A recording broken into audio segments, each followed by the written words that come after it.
first I'll talk about the correct and the wrong way of dealing with mental health issues for oneself, right? So if we're talking about any kind of issues that one person could be going through, it could range from the inability to get out of bed each morning, the inability to probably socialize as much as we used to do before, or any kind of overthinking tendencies noticed over a period of time.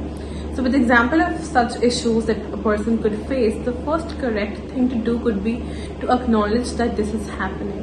Do not reject it as it happens.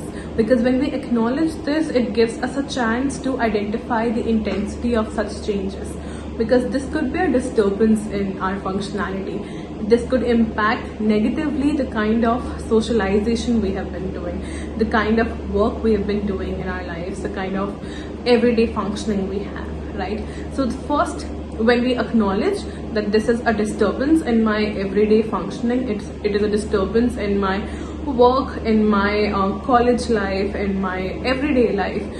When we acknowledge it, it also gives us a chance to notice its impact over time, how it has been impacting me, what kind of intensity does it have. And secondly, we might or might not want to consult a psychiatrist or a psychologist first, but we must have somebody as a support system. We must have an accountability partner.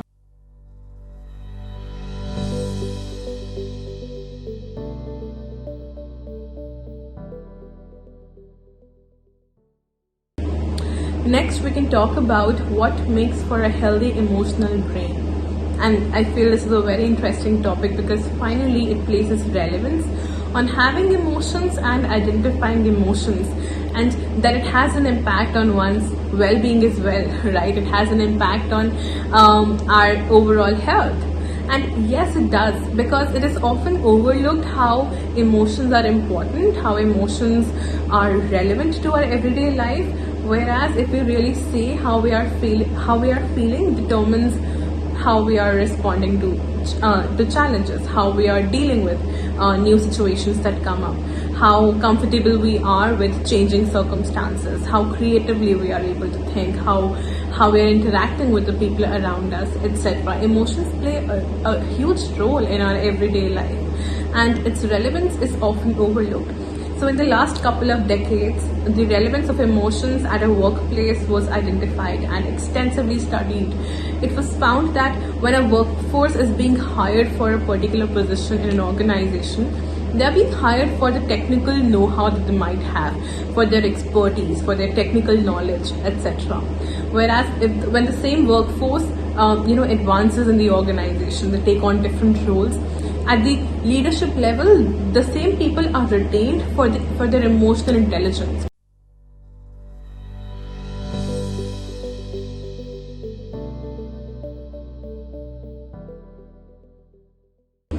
Now, exploring the kind of barriers that there may be when it comes to seeking mental health support for oneself, the primary one is the mental barrier that we might have in acknowledging that there exists an issue, a disturbance in the first place. So as long as we're not able to identify that there may be some disturbance that needs some external help, we would not be able to avail the correct resources. We would not be able to give ourselves the chance to explore this and to get some help, right? Once we cross that barrier, we have the social support system around us, so which may have glorified certain issues, which may have created some kind of stereotypes, which may have also added to the stigma that exists with regards to mental health issues. So as somebody who might have certain issues that they want help with, that they are willing to work on, this person might feel that there's a fear, right? There's a fear of rejection. There's a fear of being dismissed when they speak about this to their close family members, to their friends, to their loved ones, because they do not want to be seen as weak. They do not want to be seen as somebody who needs help, as somebody who may have gone wrong at certain spaces, right? So there's a lot of fear of rejection. There's a lot of fear of not being accepted as they once were in this particular social space. So that can definitely stop them from talking about it.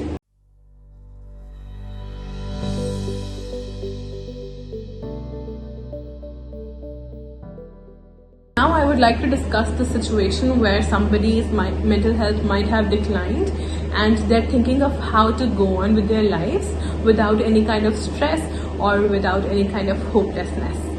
So here 3 things come in handy. The first thing is to understand that this doesn't change my life in a huge way. Though this condition, this issue might be impacting our life in certain ways, it doesn't need to stop it entirely. So as much as we can, we have to retain our previous ways of being. We have to go on about our lives like we used to do, with any kind of minor changes that would help us in the way we can incorporate them. But other than that, we do not need to bring in major changes in our lives, because we already have a set pattern of thinking, of believing, of dealing with the world around us. That needs to continue if it is helpful in our journey of recovery. Secondly, we want to collaborate with our psychologists, psychiatrists, with our social support system. So as much as we can, we must know about our prognosis, read up about a condition. You want to know more about it so that you understand yourself better, so that you can explain yourself better to the people around you. And social support really comes in handy because it helps us to just deal with people, to just talk about our experience, to seek support when required. So you do not want to isolate yourself.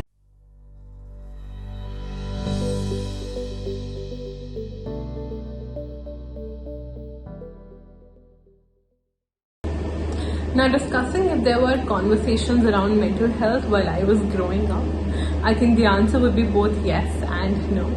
Because mental health was not treated at par with physical health issues.